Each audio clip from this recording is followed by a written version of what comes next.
नमस्कार विद्यार्थी मित्रों, कक्षा 12वीं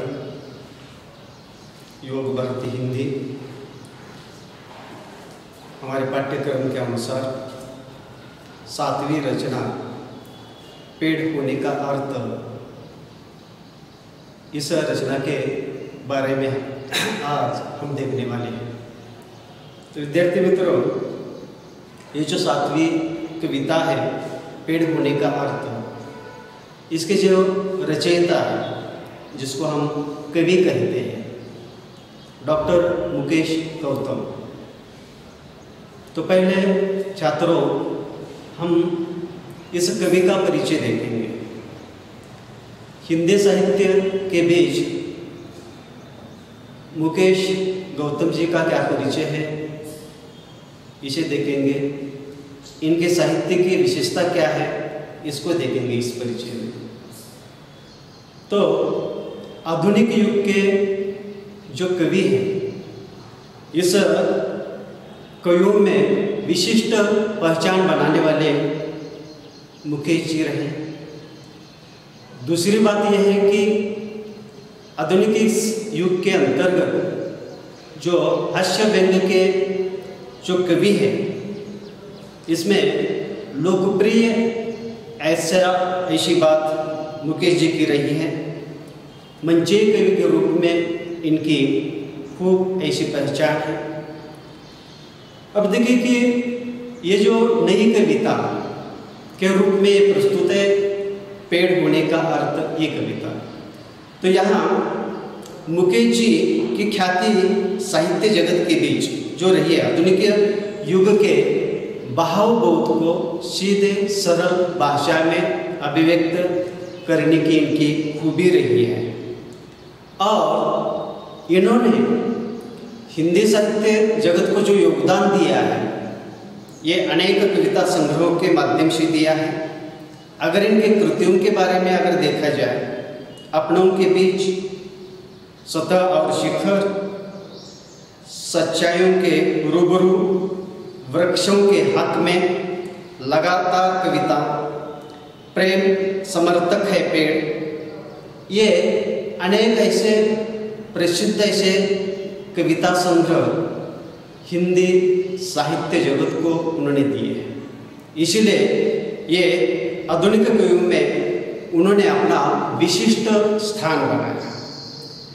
अब इनके अनेक इस कविताओं के माध्यम से आज का वर्तमान युग जो है, आज के वर्तमान युग के अंतर्गत के समाज की क्या समस्या है, आज वर्तमान युग में प्रकृति के साथ कैसा क्रूर ऐसा मजाक किया जाता है, ये सारी बातें इनके कविताओं में उभर कर आती हैं।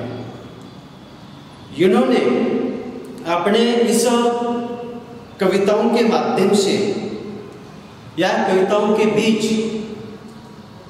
ये जो सामाजिक ऐसा उत्तरदायित्व है, ये भी उभर कर आया है, समस्याएं भी स्पष्ट की है।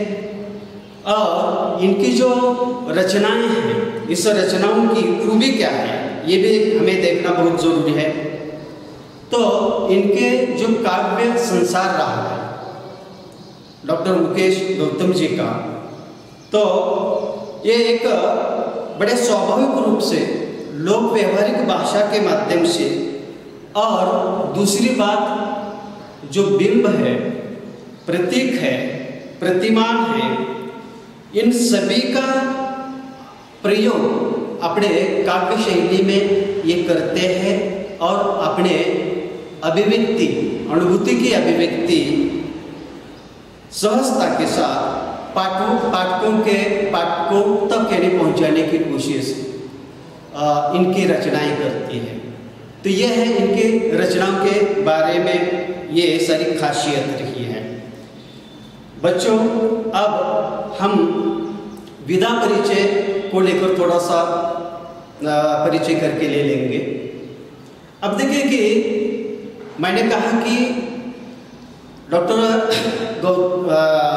मुकेश गौतम जी ये आधुनिक नई कविताओं के एक प्रसिद्ध सर्वश्रेष्ठ ऐसे कवि रहे हैं। नई कविता यानी आधुनिक युग की यानी युग के अंतर्गत जो रचनाकार कविताएं करते हैं उसे नई कविताएं ऐसा कहा जाता है। अब देखिए कि नई कविता को लेकर अगर देखा जाए, इसका काव्य विधा का परिचय अगर देखा जाए तो छात्रों हमें अच्छी तरह से मालूम है काव्य के अलग अलग प्रकार हैं, जो कि मध्ययुगीन कालखंड का काव्य शैली अलग प्रकार की रही है।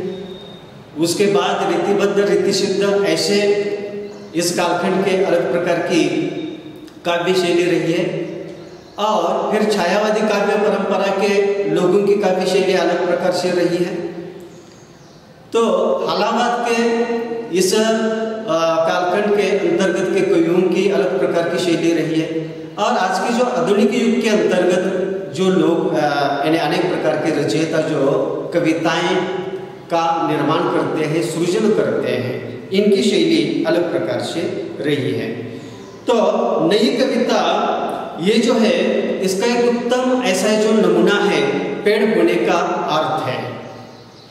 और इस कविता में जो रचयिता है अपना जो भावबोध है जो व्यक्त करता है वह शिल्पों के माध्यम से करता है। अपने भाव पक्ष के स्तर पर ये बातें की जा सकती हैं। दूसरी बात, नए शब्दों का प्रयोग जो बोलचाल की भाषा के शब्दों का प्रयोग ने हो जाता है। प्रतिमान, उपमान, प्रतीक ऐसे इस काव्य कला के बीच इनका प्रयोग किया जाता है, इसको तलाशा जाता है। तो ये नई कविताएं यानी आज के ये जो वर्तमान युग के अंतर्गत का जो समाज है, व्यस्त ऐसा जो समाज है, व्यस्ततम ऐसा समाज जैसा कहा जाता है, इसका एक दर्पण होता है। तो ये जो काव्य शैली है एक अलग प्रकार से है, जो कि बोलचाल की और एक यथार्थ अनुभूति समाज के अंतर्गत की समस्याओं को लेकर या प्रकृति के साथ हम जो क्रूर व्यवहार कर रहे हैं इसको लेकर जो संवेदना है, ये सारी बातें नई कविता के बीच उभर कर आती है। ये खासियत नई कविताओं की रही है। तो ये है काव्य विधा का अल्प सा परिचय।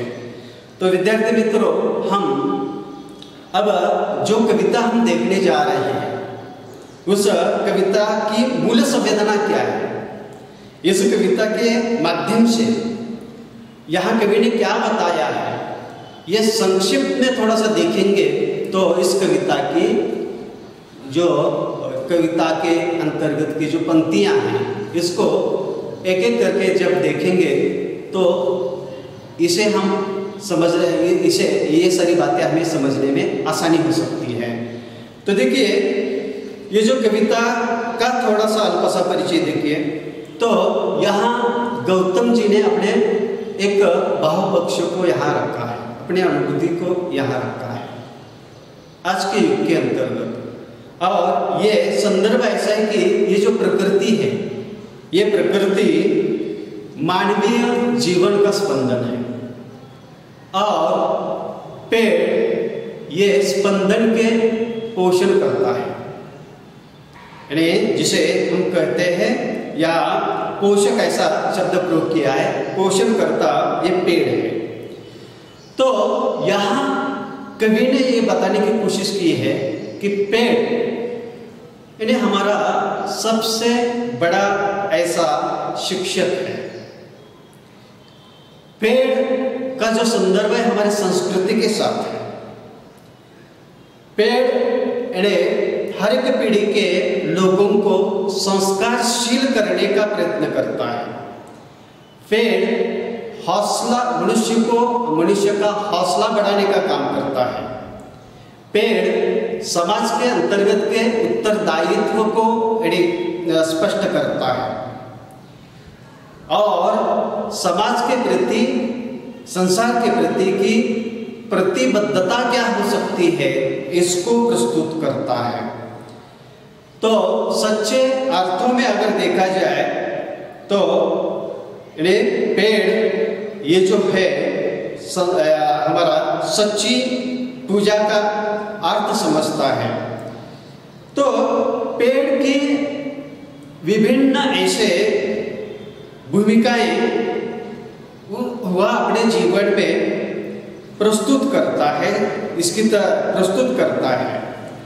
यही एक बात जो आदर्श की है, तो पेड़ के माध्यम से मानव जीवन के लिए प्रेरणादायी बन सकती है। तो पेड़ होने का अर्थ क्या है? ये जो बात है प्रतीकात्मक रूप से यहाँ कवि ने हमारे सामने रखी है। तो ये हुआ है इस पाठ का परिचय। लेकिन बच्चों आपके भाषा में अगर मैं इसे कह दूं इस बात को, या इस कविता की मूल संवेदना अगर कह दूं, तो बात ऐसी है कि इस संसार में जितनी भी चीजें हैं, वस्तुएं हैं, ये हर एक वस्तु मनुष्य को कुछ ना कुछ सिखाती है। लेकिन मनुष्य उस वस्तु के प्रति संवेदनशील कितना है, उसी पर ये सारी चीजें हम आत्मसात करते हैं या नहीं करते हैं। ये बहुत मौलिक बात इस प्रकृति के अंतर्गत हमेशा रही है। तो हर एक चीज हमें सीख देती है, लेकिन सीखने की संवेदनशीलता हमारे पास होनी चाहिए। तो ये पेड़ यहाँ जो कवि ने बताया है कि हमारे लिए पेड़ शिक्षक है, एक जीवन का परिचय कराने वाला ये पेड़ है।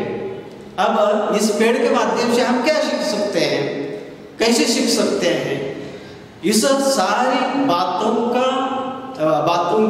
सारी बातें इस कविता में मौजूद है, जो कि हर एक पंक्ति को लेकर जब हम देखना शुरू कर देंगे तो ये सारी मौलिकता हमारे सामने जरूर आ सकती है। तो हमें हमेशा संसार की हर एक चीज कुछ ना कुछ सीख देने की कोशिश करते हैं, लेकिन मनुष्य ऐसा है कि सभी के सभी मनुष्य इन चीजों को नहीं समझ पाते हैं। हम जरूर कहते हैं कि आज के स्तर ये जो व्यस्ततम ऐसा हमारा जीवन है, इसमें हमें उनकी तरफ देखने के लिए वक्त नहीं है, लेकिन हर एक चीज हमें सीख देती है। ये बात निश्चित है, एक कटु सत्य है। तो कवि डॉक्टर मुकेश गौतम जी की ये जो कविता है, नई कविता है, जो कि नई कविता का एक उत्तम नमूना है। इस के माध्यम से पेड़ होने का अर्थ क्या है यह समझकर लेने की कोशिश करेंगे, और मानवीय जीवन के लिए पेड़ शिक्षक कैसा बन सकता है, और पेड़ को लेकर या पेड़ पौधों को लेकर या प्रकृति का संवर्धन को लेकर आज बहुत सारी समस्याएं हैं, और इसके दुष्परिणाम हम आज भुगत रहे हैं। लेकिन फिर भी हम ये जो प्रकृति है, ये इसके पेड़ पौधों का जो महत्व है मानवीय जीवन के अंतर्गत, भारतीय संस्कृति के अंतर्गत, ये पुरातन काल से चला आ रहा है, लेकिन इसके संवर्धन को लेकर बेफिक्र हम कैसे रह रहे हैं और इसके दुष्परिणामों को भुगत रहे हैं, फिर भी इसकी महत्ता हमारे समझ में नहीं आ रही है। तो यहाँ कवि ने इस पेड़ का महत्व भी यहाँ समझाने की कोशिश की है, और ये जो प्रतीकात्मक ऐसी जो कविता है, अपने भावबोध को इस प्रतीक के माध्यम से, बिंब के माध्यम से ये सारी चीजें कवि ने हमारे सामने इस कविता के माध्यम से रखने की कोशिश की है। तो हम आगे बढ़ेंगे, अब इस कविता को लेकर सोचेंगे, कुछ थोड़ी थोड़ी काव्य पंक्तियों को लेकर इसके ऊपर हम विचार करेंगे। तो देखिए आगे कविता क्या है। कल अपने कमरे की खिड़की के पास बैठकर, कल अपने कमरे की खिड़की के पास बैठकर जब मैं निहार रहा था एक पेड़ को, कल अपने कमरे की खिड़की के पास बैठकर जब मैं निहार रहा था एक पेड़ को, तब मैं महसूस कर रहा था पेड़ होने का अर्थ। तब मैं महसूस कर रहा था पेड़ होने का अर्थ। मैं सोच रहा था आदमी कितना भी बड़ा क्यों न हो जाए। मैं सोच रहा था आदमी कितना भी बड़ा क्यों न हो जाए, वह एक पेड़ जितना बड़ा कभी नहीं हो सकता। वह एक पेड़ जितना बड़ा कभी नहीं हो सकता। या यूं कहूं कि आदमी सिर्फ आदमी है। आदमी सिर्फ आदमी है, वह पेड़ नहीं हो सकता। आदमी सिर्फ आदमी है, वह पेड़ नहीं हो सकता। तो बच्चों, ये जो पहला इस प्रसंग इस कविता के बीच का कि आदमी पेड़ नहीं हो सकता, इसके संदर्भ में अपना जो भाव पक्ष है यहाँ कवि ने किस तरह से सामने रखा है, इसको लेकर इसका भावार्थ पहले देखेंगे और उसका बाद में संदर्भीय अर्थ क्या है इसको लेकर देखेंगे। तो बच्चों, इस पंक्तियों में जहाँ तक हमने जिसका मैंने प्रकट वाचन किया है, जहाँ तक इस कविता को, उसके बीच एक शब्द है, कठिन शब्द निहारना। अब देखिए किसका अर्थ है देखना या निरीक्षण करना। अभी देखिए कि कुछ बातें परिचय में होकर चली गई हैं, जैसे कि स्पंदन यानी कंकण, जैसे कि शिल्प यानी गढ़न तत्व, एक तरीका सृजन का एक नया तरीका। तो बात ऐसे कि ये जो नई कविता के रूप में हमारे सामने ये कविता है, डॉक्टर मुकेश गौतम जी की एक कविता है। तो कवि ने देखिए कि कवि जो होते हैं वे संवेदनशील होते हैं और कवि की जो सोच होती है सामान्य लोगों से अलग होते हैं, क्योंकि साहित्य जगत के बीच आपको मालूम है जहाँ न जाए रवि वहाँ जाए कवि, ऐसा कहा जाता है। और जो समाज ने ठुकराया हुआ होता है ये साहित्यकार के लिए, कवि के लिए एक खादान्य होता है। ये असाधारण व्यक्तित्व के ये लोग होते हैं, उनकी दृष्टि अलग प्रकार से होती है। सामान्य लोग अपने दो चक्षुओं के माध्यम से, आंखों के माध्यम से इस संसार को देखते हैं, और कवि और साहित्यकार जो होते हैं ये तीसरी आंख के माध्यम से देखते हैं। ये तीसरी आंख हर एक व्यक्ति को है बच्चों, हर एक व्यक्ति को तीसरी आंख है, लेकिन जनसामान्य लोगों की जो तीसरी आंख होती है यह हमेशा बंद होती है। और जो ज्ञानी होते हैं, जो साहित्यकार होते हैं, जो कवि होते हैं, ये ज्ञान की तीसरी आंख यानी खोलकर हमेशा इस जगत को देखते रहते हैं। इसीलिए जगत के अंतर्गत की ये जो बातें हैं, समस्याएं हैं, या कोई यानी जैसे कि अलग अलग प्रकार के यानी पीड़ा, दर्द, अन्य लोगों के भाव है, यानी दर्द के भाव है, ये लोग अच्छी तरह से समझते हैं। तो ये जो तीसरी आंख है यह हमेशा खोल कर यानी इस संसार में, इस जगत में हमें रहना चाहिए, तब इस संसार का सही रूप से दर्शन होता है। तो बात ऐसे है, इसलिए मैं बता रहा हूँ कि कभी एक सामान्य एक यहाँ इस पहले कुछ पंक्तियों के माध्यम से प्रसंग उभर कर आया है। वह कौन सा प्रसंग है? तो कवि कहते हैं कि कल अपने कमरे की खिड़की के पास बैठकर जब मैं निहार रहा था एक पेड़ को, मैं अपने कमरे में बैठकर खिड़की के बाहर एक बहुत बड़ा पेड़ है, उस पेड़ की तरफ मैं देख रहा था। साधारण सा प्रसंग है। और इस प्रसंग में देखिए इनका भाव पक्ष क्या है, देखिए कि मैं इस पेड़ को देख रहा था, तब बहुत से निहारने के बाद मेरी एक बात समझ में आ रही। कौन सी बात मैं महसूस कर रहा था कि एक पेड़ होने का क्या अर्थ है, एक पेड़ होने का क्या अर्थ है? फिर मैं सोचता रहा और मैं यहाँ तक नहीं, मैं सोचता रहा कि जितना ये बड़ा पेड़ है, चाहे कितनी भी कोशिश करे, आदमी उतना बड़ा नहीं हो सकता, या पेड़ से बड़ा आदमी कभी नहीं हो सकता। ये बात मेरे सामने उभर कर आई।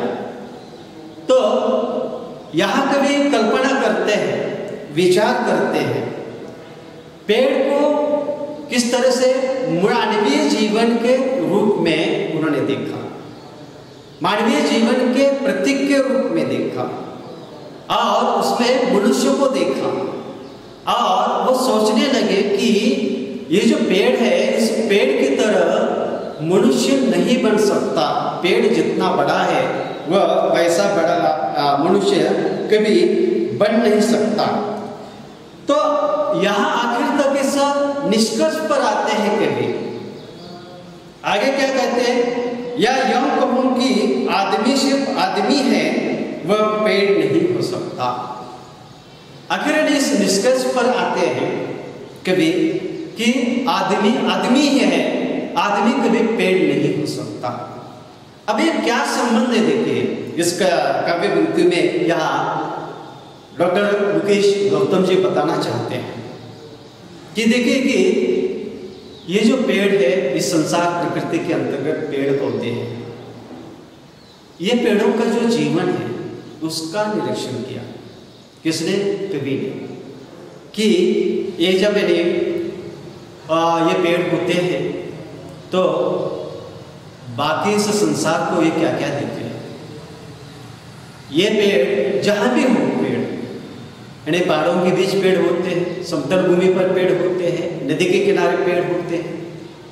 ये पेड़ जो है अपना जीवन है, ये किसके लिए समर्पित करते हैं? तो औरों के लिए करते हैं। ये बड़ी खूबी की बात यहाँ नजर आती है कि ये पेड़ का जो जीवन है ये किसके लिए है? अन्य लोगों के लिए, पशु पंछियों के लिए, राहगीरों के लिए है। ये जो फल है औरों के लिए है, ये जो छाप है औरों के लिए है, और इनका पूरा जीवन क्या है? तो औरों के लिए है। तो यहाँ इस पेड़ में क्या देखते हैं? यहाँ कवि इस पेड़ के बिंब में क्या देखना चाहते हैं? तो मनुष्य को डालकर देखना चाहते हैं। तो पेड़ की तरह ये जो समर्पण भाव है, ये जो पेड़ है और परोपकारी है, ये पेड़ अपना जीवन पूरी तरह से अन्य जीव जंतुओं के लिए, प्राणी मात्राओं के लिए ये पूरी तरह से अपना जीवन समर्पित कर देता है। ये समर्पण का जो भाव है ये पेड़ के अंदर है। दूसरी बात यानी क्या है? ये पेड़ कभी भेदाभेद की बात नहीं करते हैं। उसकी छांव में आने वाला जो है, अच्छे बुरे सब लोग आते हैं, बैठ जाते हैं। इस पेड़ के फूल ये दूसरों के लिए ये पेड़ दे देता है। ये जो पेड़ है, ये जो फल है, खाने के लिए अलग अलग तरह के पशु पंछी आते हैं, लेकिन कोई भेदभाव नहीं करता है। तो ये जो पेड़ है अपना पूरा ये जो जीवन है इस संसार के लिए समर्पित कर देने का भाव रख कर जीता है। क्या हमारे अंदर ये भाव है? यानी अपने आप में मानव जाति के जीवन को लेकर यहाँ सोचते हैं कवि गौतम मुकेश गौतम जी, और बताते हैं कि आदमी पेड़ जितना बड़ा है उतना बड़ा आदमी कभी बन नहीं सकता है। इसीलिए कवि आखिरकार इस निष्कर्ष पर आकर कहते हैं कि आदमी आदमी है, पेड़ पेड़ है, और आदमी और पेड़ की तुलना एक साथ नहीं की जा सकती। आदमी से बढ़ चढ़कर अपना जीवन समर्पित कर देने वाला भाव केवल इस प्रकृति के अंतर्गत है, इस पेड़ों के अंतर्गत है।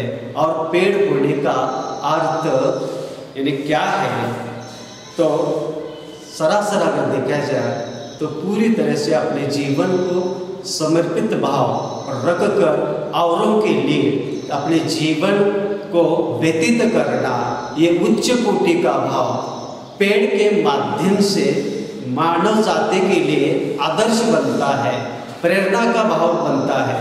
और ये कब हम ले सकते हैं? क्या आज इतने युग बीत गए, लेकिन पेड़ की तरह परोपकारी भाव के साथ जीने वाले आदमी इस संसार में कितने आकर चले गए या नहीं गए, इसको लेकर अगर थोड़ा सा देखेंगे तो बिल्कुल नहीं। पेड़ इसीलिए यहाँ कवि बताते हैं कि आदमी कितना भी बड़ा क्यों न हो, लेकिन पेड़ जैसा बड़ा नहीं होता है। तो हमारा बड़प्पन किस में है? तो हमारा बड़प्पन है उम्र के हिसाब से बड़प्पन। हमारा बड़प्पन किस बात को लेकर है? पद को लेकर, पद, प्रतिष्ठा, धन, दौलत, इसको लेकर ये बड़प्पन की बात हम जरूर कहते हैं।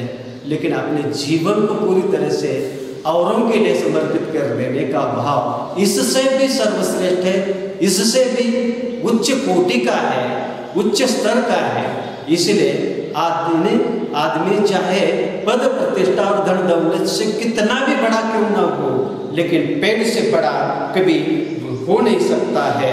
इसलिए आदमी है, वह पेड़ नहीं हो सकता, वह पेड़ नहीं हो सकता।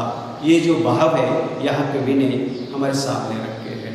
तो डॉक्टर मुकेश गौतम जी का जो संकेत है कि हमारे यानी जीवन को उन्होंने एक प्रतीक के रूप में, हमारे जीवन का प्रतीक पेड़ को माना है, और पेड़ की तरह हम अपने जीवन को व्यतीत करने का हम कभी प्रयास करते हैं क्या? तो नहीं है। इसलिए कवि बताते हैं कि आदमी पेड़ नहीं हो सकता है, आदमी है। तो आगे देखेंगे,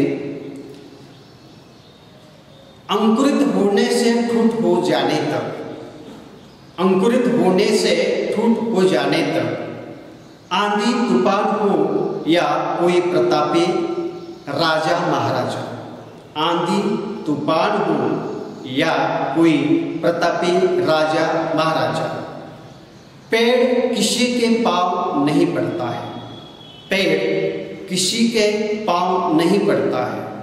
जब तक है उसमें सांस, जब तक है उसमें सांस, एक जगह पर खड़े रहकर, एक जगह पर खड़े रहकर हालात से लड़ता है, एक जगह पर खड़े रहकर हालात से लड़ता है। जहाँ भी खड़ा हो, सड़क हो, झील हो या कोई पहाड़, भेड़िया हो, बाघ आए, शेर की दहाड़, पेड़ किसी से नहीं डरता, पेड़ किसी से नहीं डरता।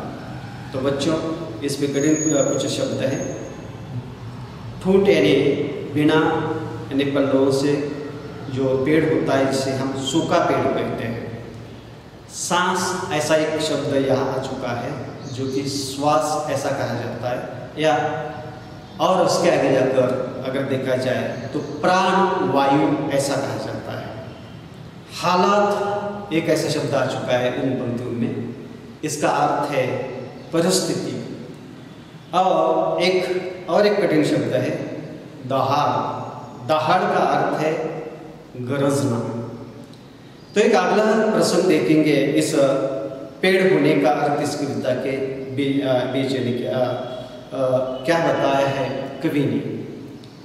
अब देखिए कि हौसला पेड़ है, ये तो यानी पेड़ जैसे हम नहीं बन सकते, हम पेड़ नहीं हो सकते, ये बात उन्होंने स्पष्ट की, क्योंकि हमारे अंदर की कमियों के ऊपर यहाँ प्रहार किया गया है। और हम अपने जीवन को पेड़ के साथ न जोड़कर, पेड़ हमारे लिए शिक्षक है, लेकिन उसकी बात हम नहीं मानते। अब देखिए कि उसके आगे, अंकुरित होने से ठूठ हो जाने तक, आंधी तूफान हो या कोई प्रतापी राजा महाराजा, पेड़ किसी के पाँव नहीं पड़ता है। सीधा सरल पहले अर्थ देखेंगे और उसके बाद ये क्या है, इसका संदर्भी अर्थ क्या है, इसे समझ कर लेने की कोशिश करेंगे। अब अंकुरित होना यानी क्या है? बीज, बीज यानी बीज से पौधा बनने का जो पौधा जो बनता है, रूपांतर होता है, उसी को अंकुरित होना ऐसा कहा जाता है। अब देखिए कि अंकुरित होने से फूट हो जाने तक आंधी तूफान हो या कोई प्रतापी राजा महाराजा, पेड़ किसी के पांव नहीं पड़ता। तो यहाँ कवि बताते, कवि ने निरीक्षण किया अपनी खिड़की के बाहर, उसके जीवन को लेकर ही उन्होंने कुछ बातें उन्होंने सोची कि पेड़ का ये जो जीवन है, ये जब से इन्हें अंकुरित होता है और कई सालों तक वह अपना अस्तित्व बनाए रखता है और फूट होने तक यानी बूढ़ा होने तक, यानी बूढ़ा होने तक ये जो संघर्ष करता है, कैसा करता है? देखिए, आंधी हो या तूफान हो, इस पेड़ के ऊपर आंधी तूफान, धूप, वर्षा, ये अनेक प्रकार के आघात होते हैं। और दूसरी बात नहीं, कोई वीर ऐसा कोई राजा महाराजा आए, पेड़ किसी के पांव नहीं पड़ता है, पेड़ किसी के पांव नहीं पड़ता है। पेड़ किसी के पांव नहीं पड़ता, इसका क्या अर्थ है? तो आंधी तूफानों से डरकर, आंधी तूफानों के सामने, बरसात के सामने, या कोई उच्च कोटि का वीर ऐसा कोई महाराजा, प्रतापी महाराजा आ भी जाए तो उसके सामने इस परिस्थिति को देखकर, विवश होकर उसके सामने झुकता नहीं है। और ये बहुत ही महत्वपूर्ण बात है। यहाँ देखिए संदर्भ अर्थ क्या है, देखिए विद्यार्थी मित्रों, कि आंधी तूफान ये जो आते हैं, बड़े बड़े प्रतिष्ठित वीर ऐसे राजा महाराजा आते हैं, लेकिन किसी के सामने वह अपने आप को झुकाता नहीं है, किसी के पांव नहीं पड़ता है, बल्कि अपने अस्तित्व को लेकर बड़े स्वाभिमान के साथ वह खड़ा रहता है, ये किसी के सामने झुकता नहीं है। ये जो हौसला है, ये जो साहस है, ये जो हिम्मत है, ये पेड़ों के अंदर है। और यहाँ कभी यही बात बताना चाहते कि आदमी पेड़ नहीं बन सकता। इसका कारण बताते हैं कि हम छोटी सी आंधी तूफान यानी जो हमारे जीवन के अंतर्गत अगर कोई संकट आ जाता है, मुसीबत आ जाती है, या परेशानियां आ जाती हैं, धन का अभाव आ जाता है, जीने के लिए रोजी रोटी का अभाव आ जाता है, तो हम किसी के सामने, किसी शक्ति के सामने या किसी मुसीबत के सामने नतमस्तक होते हैं, झुक जाते हैं, पांव पड़ते हैं कि मेरे ऊपर ये जो परिस्थितियां आ गई है, मैं क्या करूं, ऐसा विनम्र होकर फिर यदि किसी के पांव पड़ता है। ये जो है बात मनुष्य में देखी जाती है, पेड़ पौधों में नहीं देखी जाती है। और पेड़ हमें सीख देते हैं, चाहे कौन सा भी संकट क्यों ना आए, कैसी भी चुनौती हमारे सामने क्यों ना आकर खड़े हो जाए, कैसी भी मुसीबत का पहाड़ हमारे सामने खड़ा क्यों ना हो, लेकिन स्वाभिमान के साथ यानी इस मुसीबतों को का पहाड़ को चीर कर रास्ता जो निर्माण करता है, उसी को आदमी कहा जाता है। और ये पेड़ के माध्यम से हमें सीख मिलती है, एक संकेत मिलता है, और ये बातें हमारे अंदर नहीं है। इसीलिए कवि बताते हैं आदमी आदमी है, आदमी पेड़ नहीं हो सकता। इसका कारण ये है क्योंकि हम गिड़गिड़ा जाते हैं किसी मुसीबत के सामने और किसी शक्ति के सामने, कोई राजा महाराजाओं के सामने अपने आप को झुका देते हैं। और ये झुका देने की जो बात है यहाँ पेड़ों के बीच नहीं है। तो हमें इससे ये सीख मिलती है, इसलिए पेड़ हमारा शिक्षक है। और यही बातें क्या है, पुरातन कालों से लेकर हमारी भारतीय संस्कृति को लेकर अगर देखा जाए तो सृष्टि ने, ऐसे प्रकृति ने हमें हमेशा इसी तरह से सीख देने की कोशिश की गई है। हर एक पीढ़ी में, युग में सीख देने की कोशिश की है। लेकिन हम इतने अज्ञान हैं को इतने आसानी के साथ प्रकृति की इस सीख को आत्मसात नहीं कर सकते हैं, क्योंकि हम इस प्रकृति की सीख से बहुत दूर है और अज्ञान है। ये बात बिल्कुल सही है। तो इसके आगे की कुछ पंक्तियां हैं, देखिए। जब तक है उसमें सांस, एक जगह पर खड़े रहकर हालात से लड़ता है, जहां भी खड़ा हो, सड़क, झील या कोई पहाड़, भेड़िया, बाघ, शेर की दहाड़, पेड़ किसी से नहीं डरता। निडरता, देखिए इस अगली पंक्तियों के माध्यम से पेड़ की खूबी क्या है, निडरता। जब तक सांस यानी जब तक उसके बीच यानी प्राण जीवन है, जब तक यानी प्राण वायु है, तब तक वह किस तरह से अपना जीवन जीता है, इसका एक लेखा जोखा कवि ने चित्रित किया है। तो वे कहते हैं कि जब तक उसके जान में जान है, ये एक जगह पर खड़ा होकर हर एक परिस्थिति हालात का सामना करता है, हर एक परिस्थिति। इसकी जगह कहाँ है? घने जंगलों में। इसकी जगह कहाँ है? या नदी के किनारे है। इसकी जगह कहाँ है? झील के किनारे है। इसकी जगह कहाँ है? सागर के किनारे है। ये पेड़ की जगह है, और कोई पेड़ यानी पहाड़ों के ऊपर होता है, बहुत बड़ा पेड़ होता है पहाड़ों के ऊपर, अकेला होता है, फिर भी यानी क्या है, उसे कुछ लेना देना नहीं है। तो ये जो संसार है, इस संसार के यानी कि जंगल है, इस जंगल के बीच के भेड़िया है, बाघ है, शेर है, अलग अलग प्रकार की उनकी भयंकर ऐसी गर्जनाएं हैं। पेड़ किसी से नहीं डरता, किसी से नहीं डरता है। कोई बाघ आए तो भी नहीं डरता, कोई शेर आए तो भी नहीं डरता। शेर आकर जोर जोर से यानी क्या है गर्जना करता है तो भी नहीं डरता है।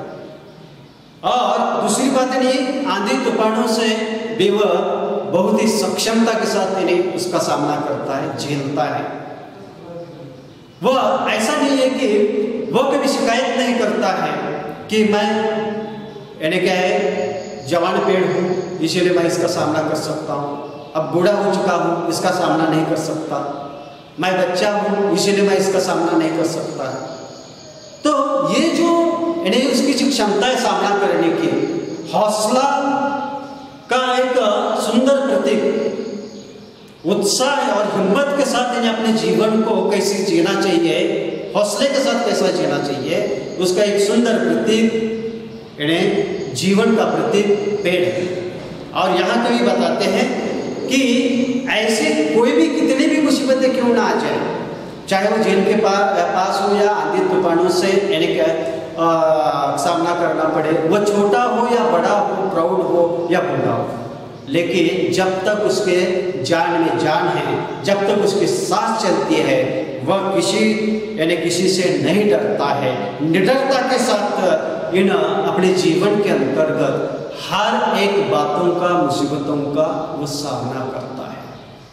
और यहाँ कभी डॉक्टर गौतम यानी क्या है मुकेश गौतम जी यही बात पेड़ के माध्यम से, पेड़ यानी हमारे लिए हमारे जीवन का आदर्श प्रतीक है, इसके माध्यम से अपने बाहुपक्षों को बताते हैं, बाहुपक्ष को यहाँ स्पष्ट करते हैं कि ये जो पेड़ है हर हालात के साथ यानी झगड़ने की जो क्षमता है और उत्साह के साथ यानी वह आखिरी सांस तक यानी लड़ता रहता है। ये लड़वैयापन या ये लड़ने की क्षमता या लड़ने का साहस हम पेड़ के जीवन के माध्यम से हम अपने जीवन में ला सकते हैं। इसलिए ये जो है कि डराने वाले लोग इस संसार में बहुत आते हैं, या कभी कभी भयंकर गर्जनाओं का सामना भी हमें करना पड़ता है, कभी कभी अकेला ऐसे जीवन यानी हमें बिताना पड़ता है, जहाँ के रेगिस्तान के जैसा भी जीवन हमारे जीवन के प्रसंग आ जाते हैं, तो भी किसी हालात के सामने ये झुकना नहीं चाहिए। ये सुंदर संदेश पेड़ों के माध्यम से मानवीय जीवन के लिए उभर कर आता है। और यही बात यहाँ हमारे कवि ने इस काव्य पंक्तियों के माध्यम से हमारे सामने रखने की कोशिश की है और निडरता के साथ अपने जीवन को जीना ही जिंदगी है और स्वाभिमान के साथ जीना, यही इन पेड़ों के माध्यम से हमें सीख मिलते हैं। तो बच्चों, इस कविता के बारे में जो दूसरा अगला हिस्सा है हम पार्ट 2 में 2 में देखेंगे। धन्यवाद।